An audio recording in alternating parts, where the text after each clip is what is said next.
প্রত্যেক বছর 13ই জুন মানে আজকের দিনটা আমরা পালন করি সাধু অ্যান্টনির পার্বণ বলে। আজই দিন তিনি মৃত্যুবরণ করেছিলেন। সালটা ছিল 1231 খ্রিস্টাব্দ। তখন তার বয়স ছিল 35 বছর।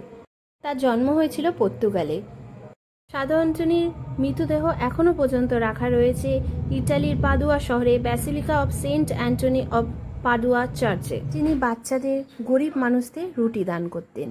তাই আমরা সেই কথাটা স্মরণ করে আজকের দিনে রুটি দান করে থাকি।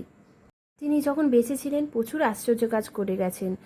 মৃত্যুর পর আমরা যখন প্রার্থনা করি আমাদের কোনো কিছু হারিয়ে যাওয়া বা কোনো মানুষ হারিয়ে যাওয়া, তিনি কিন্তু আমাদের প্রার্থনা শোনেন আর সেটা পূরণ করেন। কৃষ্ণনগরের আশিপাড়ায় যে স্ট্যাচুটা আপনারা দেখছেন এর পেছনে রয়েছে একটা মায়ের হাত, যেখানে তার বাচ্চাকে তিনি হারিয়ে ফেলেছিলেন।